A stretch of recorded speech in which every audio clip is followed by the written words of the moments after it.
ನಾವು ಇವತ್ತು private complaint report ಇವತ್ತು ಹಾಕಕ್ಕೆ ಹೋಗಿದ್ವಿ.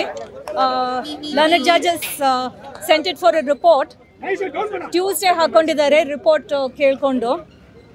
ಎರಡು ಕೇಸ್ ಹಾಕಿದ್ವಿ. ಒಂದು with respect to the aerospace allotment of 5 acres of land to Shri Mallikarjun Kharge and his family who are part of a trust, Siddhartha trust ಅಂತ.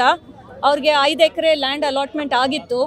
ಇನ್ ದ್ಯಾಟ್ ಸ್ಪೆಸಿಫಿಕ್ಲಿ ಅವರು ಅಪ್ಲಿಕೇಶನ್ ಫಾರ್ಮ್ಸ್ ಯಾವುದು ಫಿಲ್ ಮಾಡಿಲ್ಲ, ಡೀಟೇಲ್ಸ್ ಫಿಲ್ ಮಾಡಿಲ್ಲ, ಬೇರೆ ಲ್ಯಾಂಡ್ ಇದೆ ಅಂತ ಡೀಟೇಲ್ಸ್ ಕೊಟ್ಟಿಲ್ಲ. ಇದು SC/ST ಅಲಾಟ್ಮೆಂಟ್ ಅಂತ ಹೇಳಿದ್ದಾರೆ. ಆದರೆ ಆ Siddhartha trust is not for SC/ST purpose at all. So the allotment itself was illegal.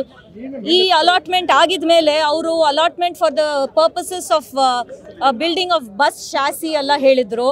Bus ಶಾಸಿನೂ ಏರೋಸ್ಪೇಸ್ಗೂ ಏನು ಕನೆಕ್ಷನ್ನೇ ಇಲ್ಲ. ಈ ಅಲಾಟ್ಮೆಂಟ್ ಆಗಿದ ಮೇಲೆ ಈ ಮೂಡ ಇಶ್ಯೂ ಆಯ್ತಲ್ಲ, ಚೀಫ್ ಮಿನಿಸ್ಟರ್ ಇಶ್ಯೂದು, ಆ ಟೈಮಲ್ಲಿ ಅವರು ಲ್ಯಾಂಡ್ ನಮ್ಗೆ ಬೇಡ, ವಾಪಸ್ ತಗೊಳ್ಳಿ ಅಂತ ಕನ್ವೀನಿಯೆಂಟಾಗಿ ವಾಪಸ್ ಕೊಟ್ಟರು. ಆದರೆ the issue of the fraud that has taken place in this allotment cannot go away. That is one complaint. The other is allotment of over 2 acres of BDA land given again to the trust on a false premise that it is SC/ST land allotment anta. Our trust to SC/ST get set up aage illa.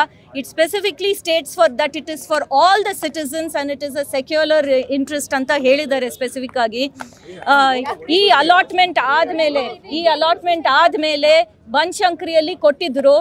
ಆಮೇಲೆ Banashankari land ನಮ್ಗೆ ಬೇಡ, ನಮಗೆ BTM ಲೇಔಟಲ್ಲಿ ಕೊಡಿ ಅಂತ ಹೇಳಿಬಿಟ್ಟು 10 ದಿನ ಒಳಗಡೆನೆ ಈ ಚೇಂಜ್ ಮಾಡಿಬಿಟ್ರು. There is no such provision in BDA to give an alternate allotment of land which was still done with in 10 days. ಅದು ಮಾತ್ರ ಇಲ್ಲ, ನಮಗೆ 50% ಕನ್ಸೆಷನ್ ಕೊಡಿ, ನಾವು SC/ST ಕ್ಯಾಟಗರಿಯಲ್ಲಿ ನಮಗೆ 50% ಕನ್ಸೆಷನ್ ಕೊಡಿ ಅಂತ ಹೇಳಿದರು. ಆ ಕನ್ಸೆಷನ್ ಕೊಡೋಕ್ಕೆ ಬರೋಲ್ಲ, ಯಾಕೆಂದರೆ ಆ ಅಮೆಂಡ್ಮೆಂಟ್ ಬಂದಿತ್ತೇ ಆಮೇಲೆ. It can only have prospective effect.